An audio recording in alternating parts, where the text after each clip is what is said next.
وذنبي انه انا صوتي زوين، معروفه عربيه صغيره، واخده 2 كلاسي من عند سيدنا الله ينصرو، وكنجلس على الصحراء بلادي في الصحراء، لبست الملحفه. هذا ذنب، ما نعرفش شنو الذنب اللي دايره انا، باقا ما عرفتش. شي حد يقول لي انا شنو داير. حمزه موبيبي برأنا من القضاء.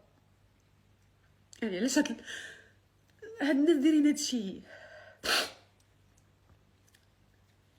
غير انه كيشوهوا بسمعه وحده كانت رافعه رايه البلاد فين ما مشيت، شوفوا سمعه بلادي، وانا عندي غيره كبيره على بلادي. يعني ملي وليت ملي كنهضر مع ناس مثلا من الخليج او غيره، كيقولوا لي انتيا، كنقول لهم من كازا، كيقول لي ولكن فين كنتي؟ كنقول لهم كنت عايشه في مراكش. اللي كان فيها داك الزوبعه وداك. علاش شو هاد البلاد بحال هكا؟ هذاك الموقع الفاشل. انا ما فهمتش كيفاش مخلينك بحال الريدوس لدابا وانت كتشوه في هاد البلاد. ما فهمتش، استغرب. الى الناس كيدخلوا للسجن على السب والقذف والشتم، انت راه اجرام، انت وغيرك والناس اللي محرضينك وغيرك وغيراتك اللي في اليوتيوب. نتوما مجرمين، كذابين، طغاة، مشوشين على راسكم وعلى الرأي العام وعلى البلاد وعلى يعجز اللسان عن وصفكم الصراحة. بغيت نقول واحد رسالة لسيدي صاحب الجلالة الملك محمد السادس. مولاي صاحب الجلالة الملك محمد السادس ملك المغرب، حفظكم الله وسدد خطاكم. بعد تقديمي لفروض الطاعة والولاء مشفوعة بأسمى عبارات الولاء والإخلاص الرائعين والدعوات الصالحات لحضرة مولانا وسيدنا جلالة الملك محمد السادس، نصرك الله وحفظك بما حفظ به الذكر الحكيم، وأقر عينك بولي أحدك المولى الحسن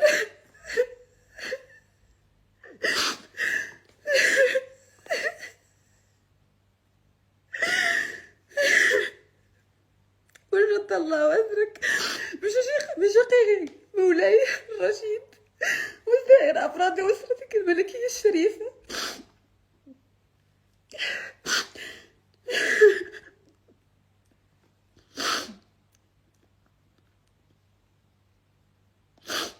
أنا دنيا بطمة، رعية من رعاياك الأوفياء،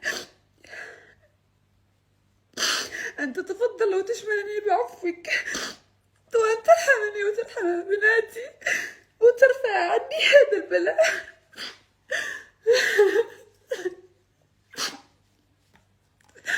أنا عبد العزيز بالحق عيد حكرة، وبناتي عياو باغا نربيهم بسلام. عيثون الناس تعداو عليا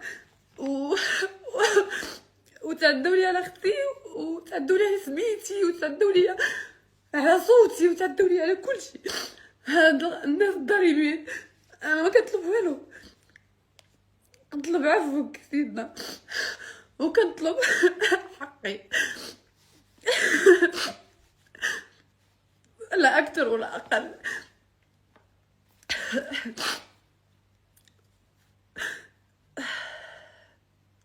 وبكائي مش ضعف، وانتم يا اصحاب المؤامره على درايه بهذا الموضوع. انا اقوى ما تتخيلون، ولكن ويلكم من رب العالمين. فين غتهربوا من الله سبحانه وتعالى؟ انا ضميري مرتاح لانه ما داير والو، اختي ضميرها مرتاح مسكينه، الله يجعلها لها مغفرة الذنوب لا اكثر ولا اقل. ولكن ويلكم من رب العالمين، فين غتمشيو من رب العالمين وعندكم العزيزه فيكم؟ حسبي الله ونعم الوكيل فيكم، حسبي الله ونعم الوكيل فيكم، حسبي الله ونعم الوكيل فيكم يا اصحاب المؤامره، من كبيركم حتى صغيركم. وشكرا جزيلا لكل المغاربه، كنحماق عليكم. شكرا لكم خوتي لانكم وقفتوا معايا، عمري نسى وقفتكم. وشكرا جزيلا للقضاء المغربي النزيه اللي برأني انا واختي ابتدائيا واستئنافيا من هذا الحساب المشؤوم، اللي صحابو هما واقيلا اللي دايرين الشكايه، هما صحابو قادينو وصايبينو بغاو يتعداو على الناس. وهذا المحضر اللي كيكذبوا كيقولوا ما درناش شكايه فلانه وفلانه، الدنيا بطمه وختها، ها هو المحضر عند الفرقه الوطنيه، ما داروش شكايه من الحساب، بدنيا باطمه وختها. اللي دخلني في هاد الزوبعه ودخلنا في هاد المؤامره الله ياخذ فيه الحق. حسبي الله ونعم الوكيل، حسبي الله ونعم الوكيل، حسبي الله ونعم الوكيل. واخيرا شكرا لصاحب الجلاله انه متعنا كمواطنين كمواطنين مغاربه كلنا سواسية بالعفو الملكي.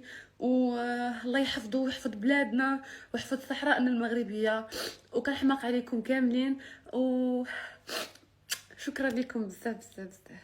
باي باي. كنتمنى انه الصورة وضحات بالدليل والبرهان وبكلام القضاء اللي ما كاينش كلمة فوقه، ونتمنى انني وصلت تفسير وتعليل صحيح، ووضحت لكم انه كل ما يروج اشاعات ومغالطات. وحسبي الله ونعم الوكيل في هاد الناس اللي داروا هاد الزوبعه وفتنه في البلاد، وحسبي الله ونعم الوكيل في هاد الناس اللي ما عندهم لا شفقه ولا رحمه. وكل من كيادي اخوه المسلم كنقول الله ياخذ فيك الحق، وكنحماق عليكم. حقنا عند الله سبحانه وتعالى، وانا متاكده كما قلت لكم باقا ما ساليتش. انا حقي عمري من احنا علمنا سيدنا وعلمونا جدودنا ان حقنا مقوره حتى ناخذوه اذا كنت مظلوم. وانا اذا ظالمه هاد الناس الله ياخذ فيا الحق يا ربي. والا هما ظالميني بغيت العلامه تبان في الايام المقبله يا ربي، ويعيشهم ربي ضعف ما تمنوه لينا وما عايشونا فيه. شكرا لكم بزاف بزاف، كنحماق عليكم.